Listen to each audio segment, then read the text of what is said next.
¿Quién como tú, magnífico en santidad, terrible en maravillosas hazañas y hacedor de prodigios?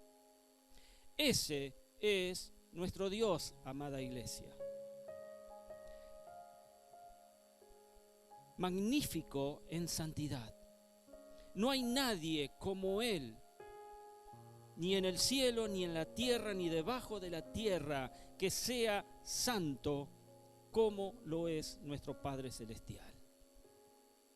Ahora leamos sobre una experiencia que vivió un profeta, el profeta Isaías, con este Dios santo.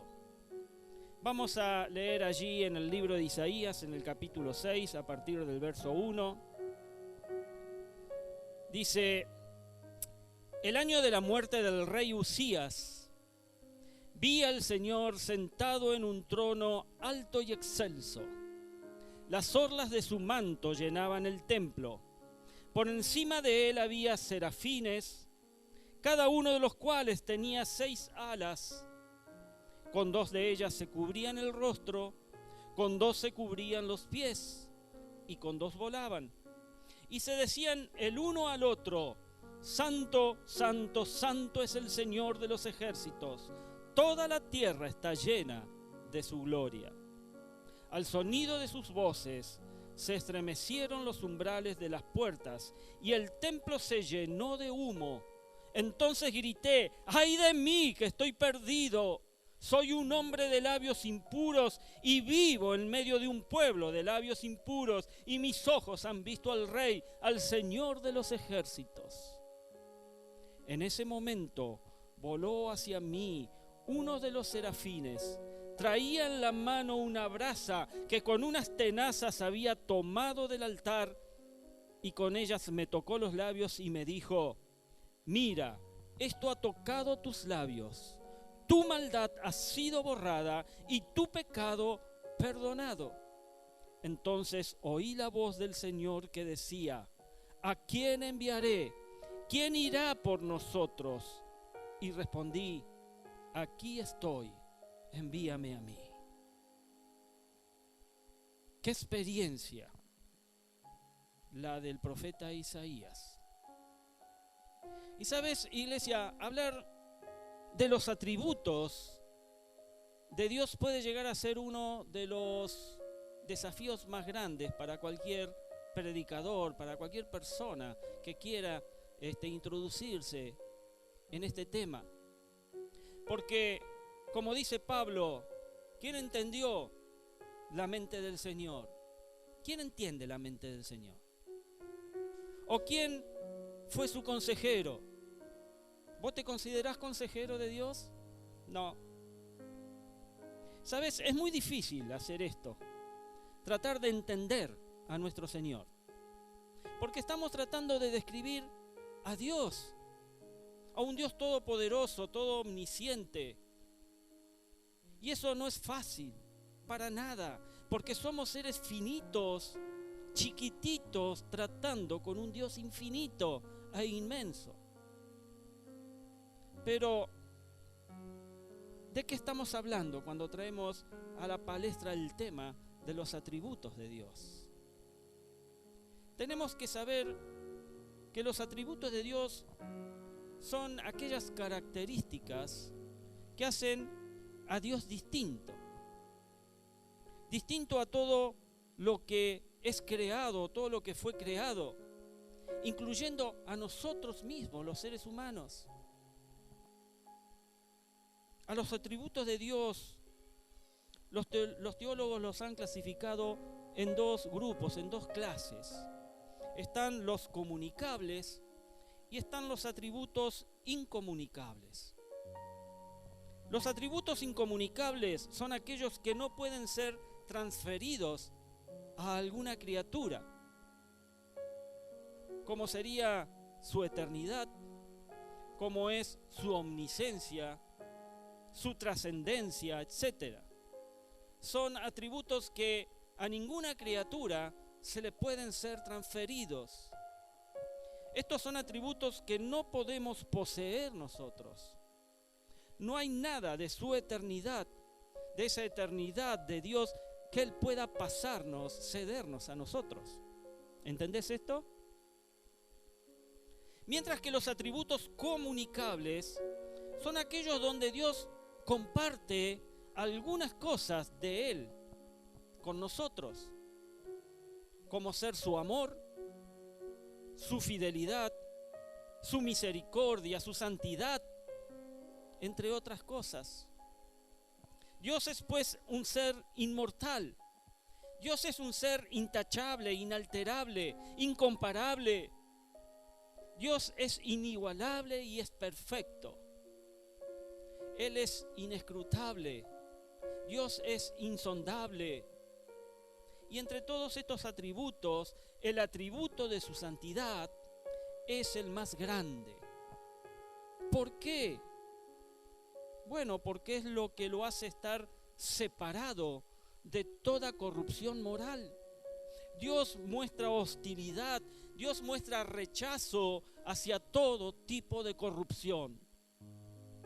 Hablar de este atributo de Dios, de su santidad, lo podemos clasificar como el atributo de los atributos.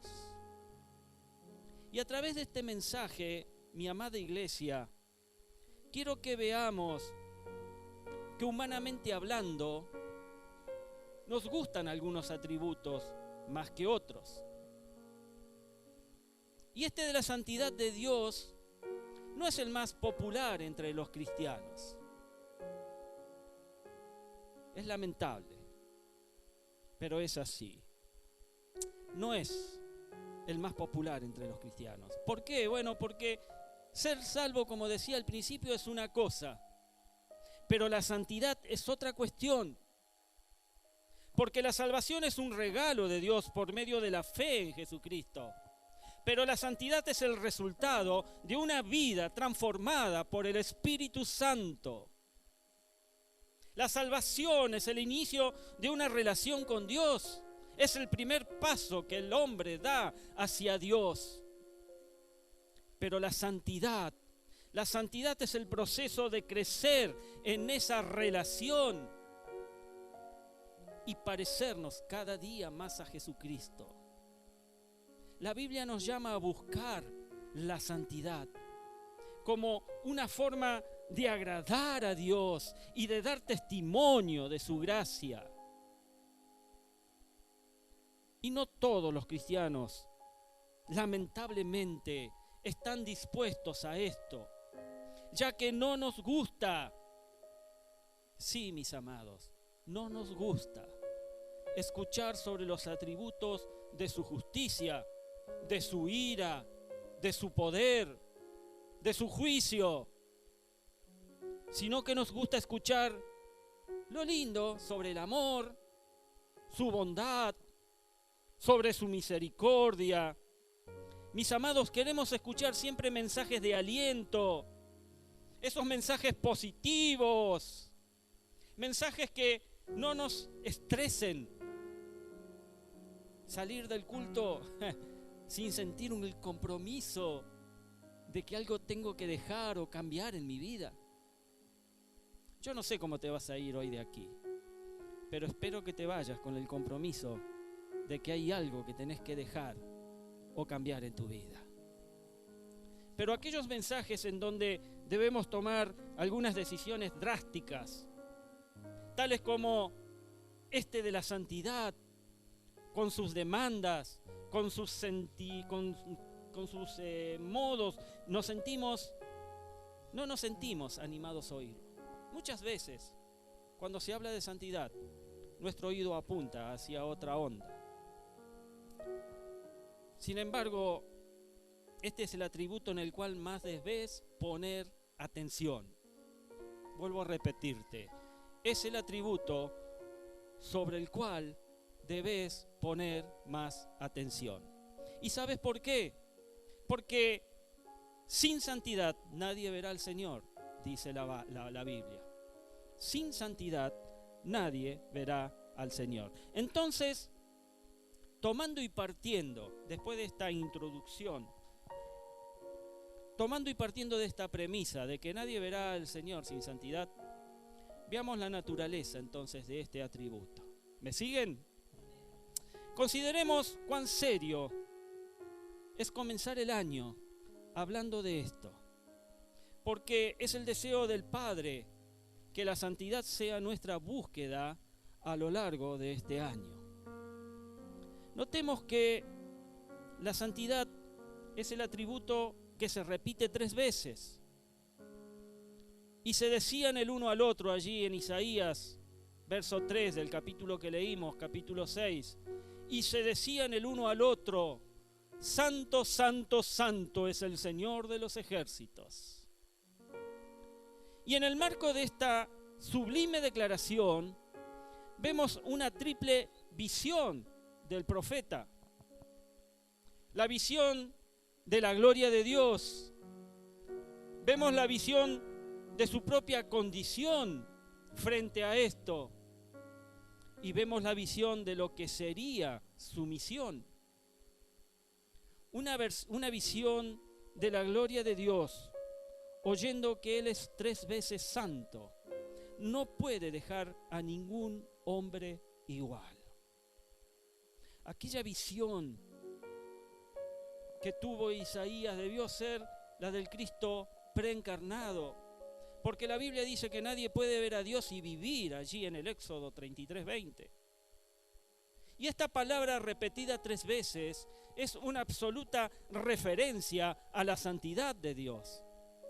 Y esto significa que la santidad de Dios se refiere a que Él está apartado o es distinto de toda la creación, y especialmente con lo que respecta al pecado. Para la lengua hebrea, repetir una palabra 3 veces tenía un valor muy importante por ser esto un estado absoluto. Santo, santo, santo, 3 veces consecutiva. Esto le daba un estado absoluto.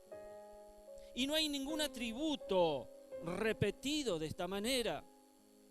Por ejemplo, no vemos una declaración de amor, amor, amor. Eso lo dice de Elías, ¿sí? De Elías, el que anda allí cortando rutas, ¿sí?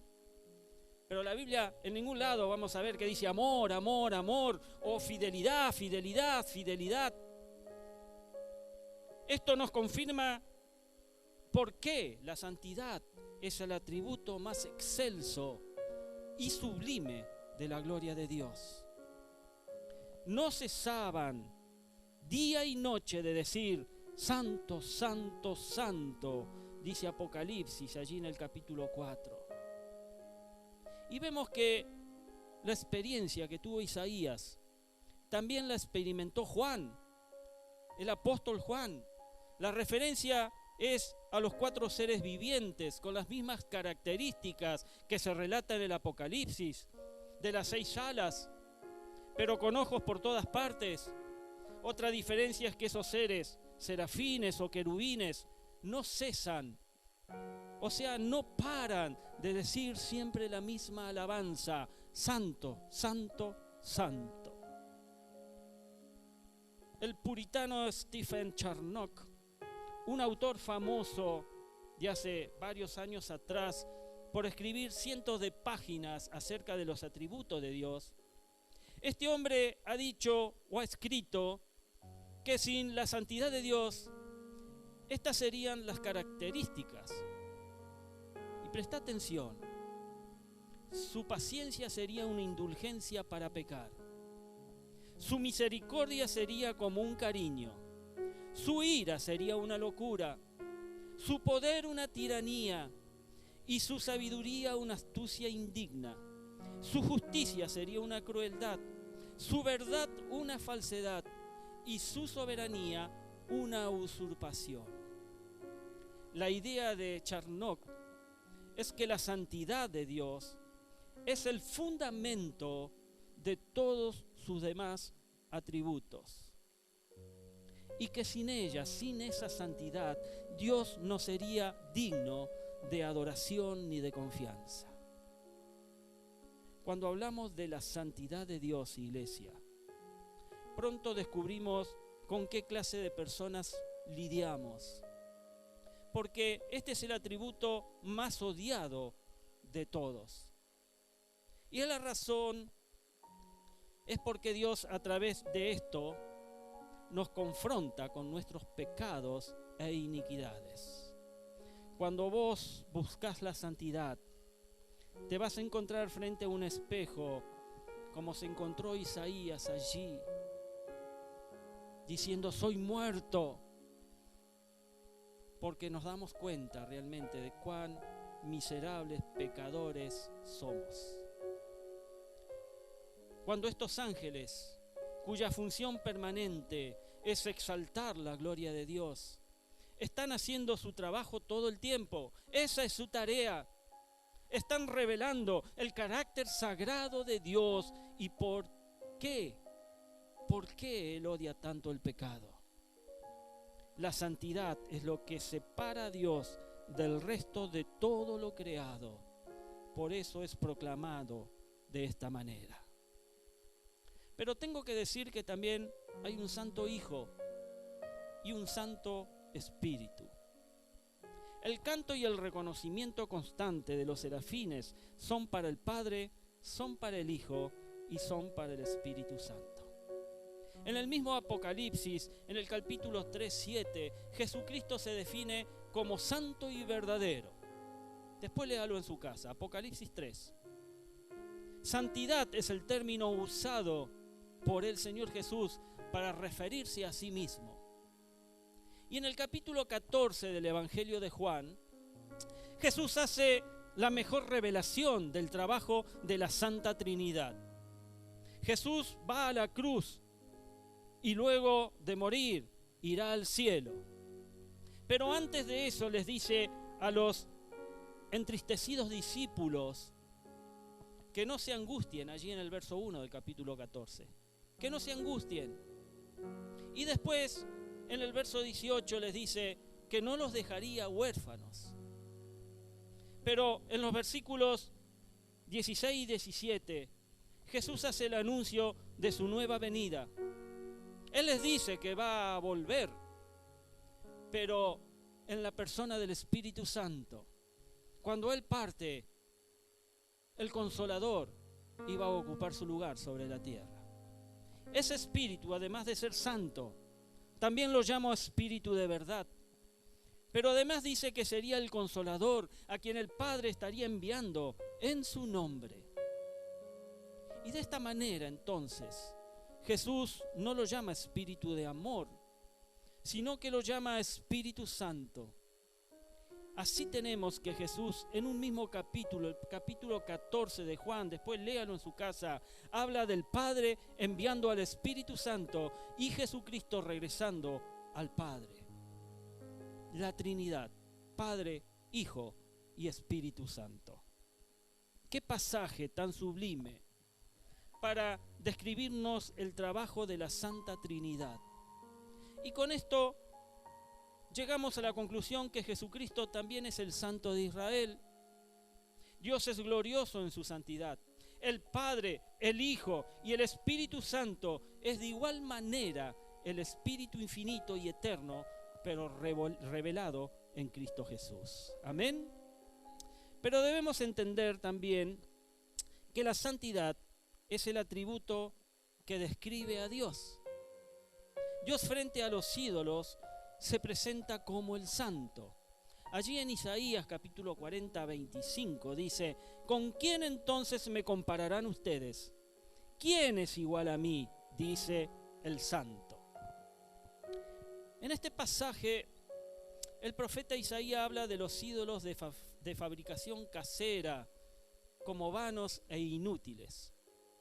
Y es frente a esto cuando surge la pregunta: ¿con quién entonces me compararán ustedes? Dice el santo. Y estas son las palabras de Dios. En ellas Él mismo se está describiendo. El profeta Isaías fue quien más entendió este concepto. Y habla hasta 22 veces de Dios como el Santo de Israel. Si usted lee el libro de Isaías, va a encontrar de que 22 veces menciona a Dios como el Santo de Israel. Y en este mismo sentido, si le preguntamos a Dios, ¿quién eres? Seguramente va a decir, yo soy el santo. Vos no vas a encontrar que Él dice, yo soy el que ama, sino que leerás que yo soy el santo. El atributo de la santidad, mi amada iglesia, describe la esencia del carácter de Dios. Ha sido considerada como la belleza de su carácter o la armonía de sus atributos. Y les aseguro que ningún ídolo hecho por los hombres puede describir su belleza. Es más, todos los ídolos son feos. ¿Usted vio algún ídolo lindo? Todos los ídolos son feos. ¿Por qué? Bueno, porque están pergeñados en la mente de quien lo hace. Y no hay la intención de la belleza, sino lo grotesco, hasta lo vulgar. Un ídolo no tiene nada de santidad. Pero cuando hablamos de Dios, Isaías lo describe como santo, santo, santo. Porque frente al pecado de su pueblo, Él es un Dios santo. Oseas 11:9 dice, no ejecutaré el ardor de mi ira, ni volveré para destruir a Efraín, porque Dios soy y no hombre, el santo en medio de ti, y no entraré en la ciudad. Este es uno de los grandes pasajes de las profecías de Oseas. Y habla de la lucha que tuvo Dios consigo mismo por el perdón de su pueblo pecador. En este verso 9 vemos la decisión de Dios de no ejecutar el ardor de su ira sobre el pueblo, sino que el profeta no explica cómo lo va a hacer.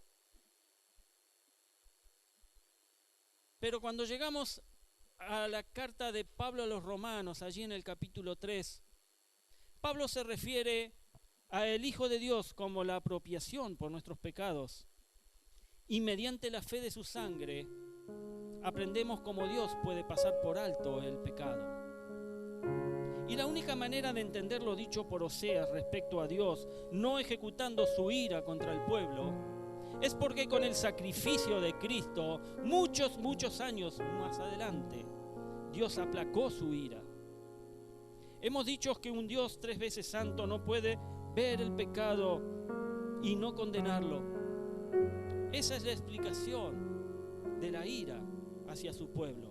Sin embargo, la única manera como Dios se vuelve a sus hijos, en lugar de destruirlos, es cuando ve a su Hijo muriendo por nuestros pecados.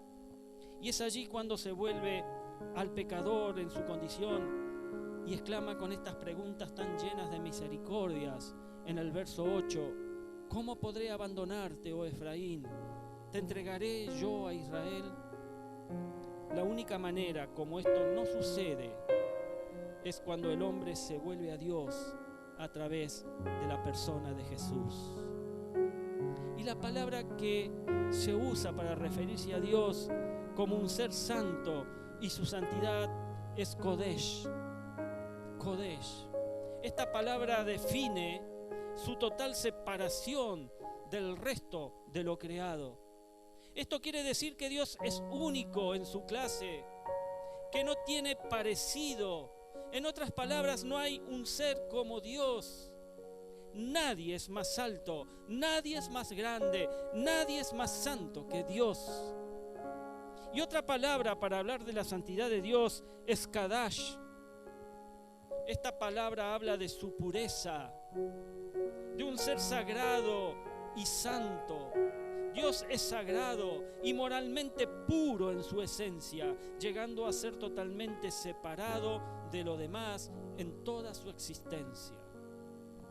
Por esta razón es que el salmista nos anima a adorar a Dios en la hermosura de su santidad, allí en el Salmo 96:9. Mis amados, según esta definición, este es el atributo al cual todo hijo de Dios, vos y yo, debe prestar la mayor atención y buscar cultivar, a lo largo de toda la vida.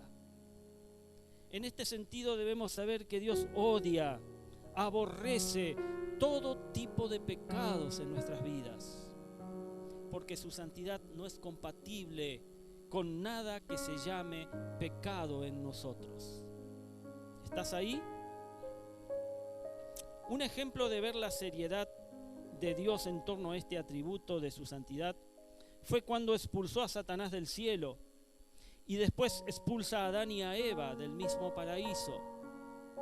Con la santidad de Dios no se juega. Con la santidad de Dios no se juega. Vemos que Él no admite ningún pecado. Cuando Satanás en su orgullo se quiso oponer a Dios, Dios lo expulsó. Cuando Adán y Eva allí en el paraíso desobedecieron al mandato de no comer del fruto prohibido, Dios realmente los juzgó y los sacó de allí. Con la santidad no se juega. Él no admite ningún pecado en su presencia. En todo caso, Él se aleja de donde el pecado esté. Otra cosa, y por último, que debemos entender y tener presente es que la santidad es la responsabilidad de los santos. ¿Vos sabés que sos santo? ¿Viste? Nadie te canonizó, ¿está? Nadie hizo campaña para canonizarte. Pero sos santo. ¿Sabes por qué sos santo? Porque la palabra santo significa apartado. Y cuando vos recibís a Cristo en tu corazón, sos apartado. ¿Apartado de qué? Apartado del mundo, para la gloria y honra de Jesucristo y de nuestro Dios. Así que decile al que tenés al lado, soy santo. Claro que esto no tiene que ver con la santidad, ¿eh?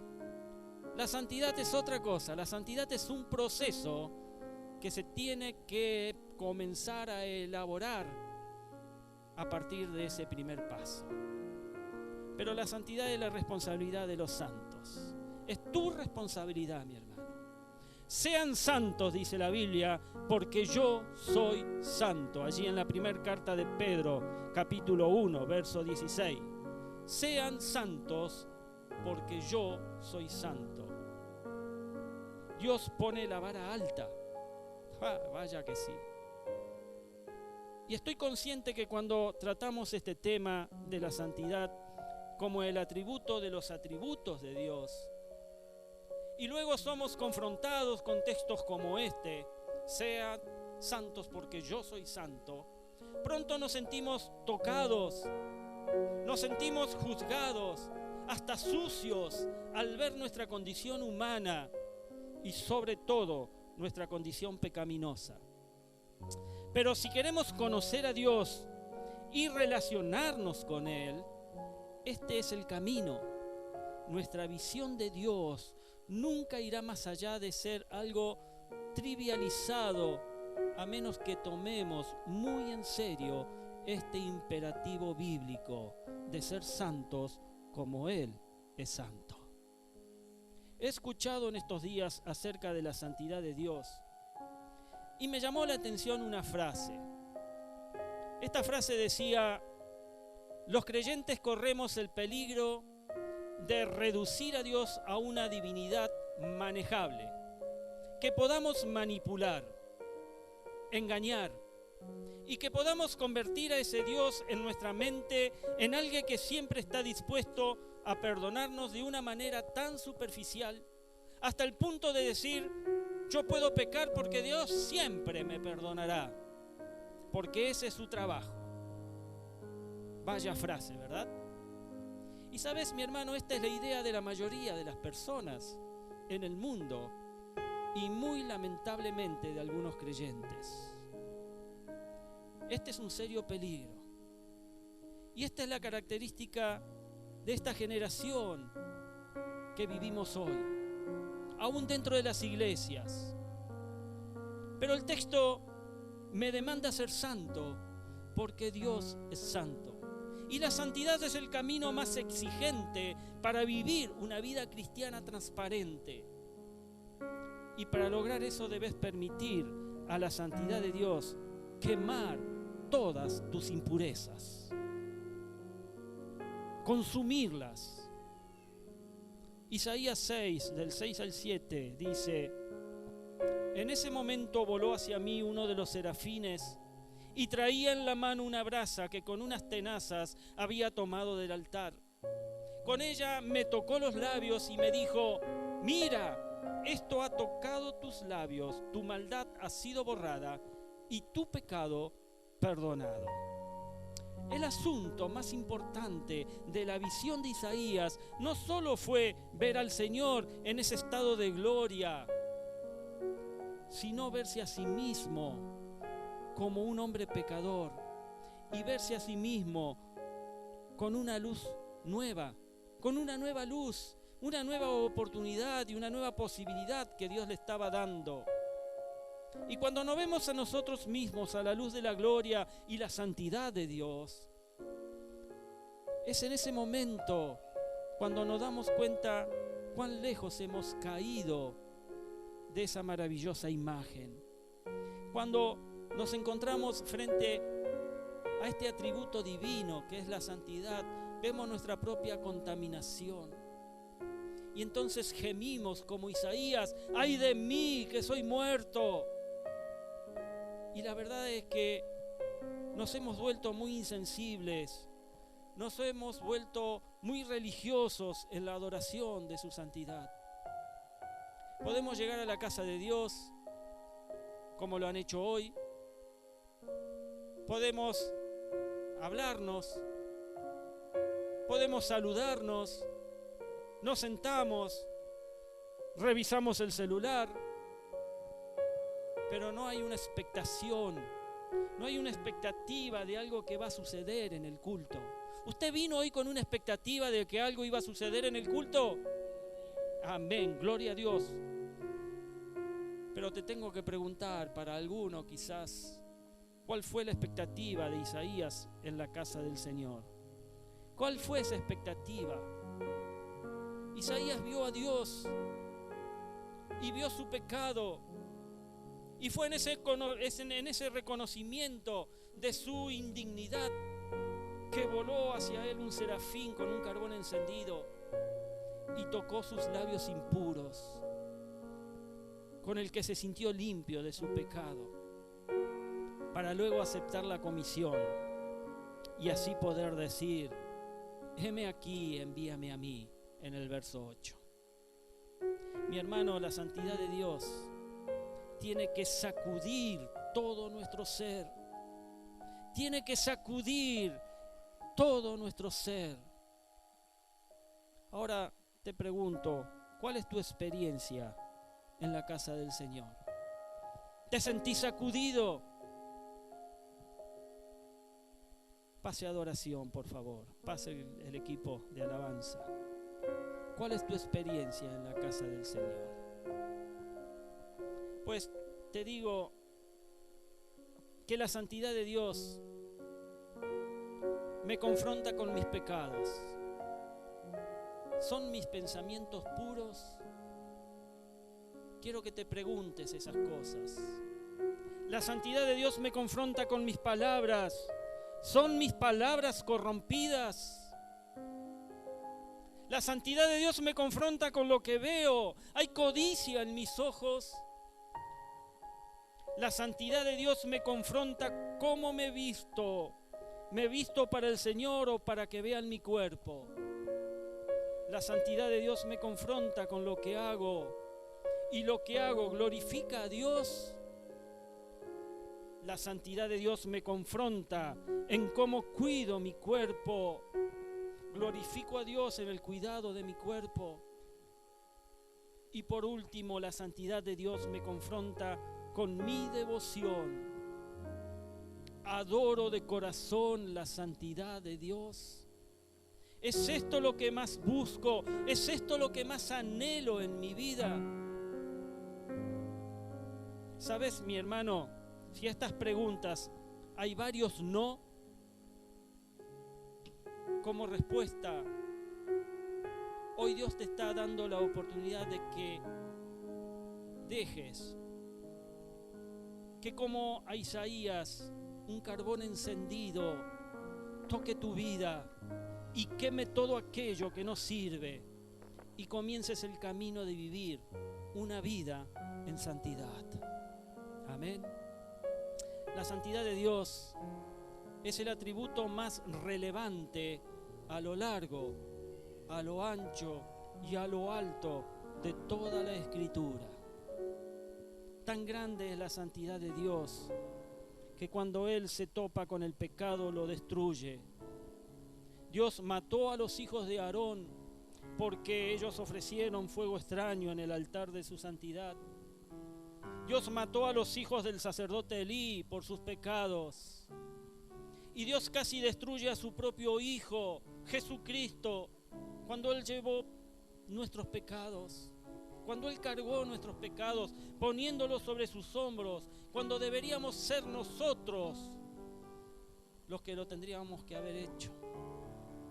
Y por esta razón, mi amado, debemos alejarnos de todos esos pecados por los que Jesús pagó en la cruz del Calvario. Si somos hijos de Dios, si vos sos un verdadero hijo de Dios, la santidad no es una opción. No podés elegir si soy o no soy, porque Jesús pagó en la cruz del Calvario por ella. Si somos hijos de Dios, la santidad no es una opción. Es una necesidad, es una obligación por nuestra parte. No en vano la palabra de Dios nos dice: sean santos porque yo soy santo. Y por supuesto tenemos que ser también conscientes que nosotros no podemos llegar a ser santos como Dios es santo.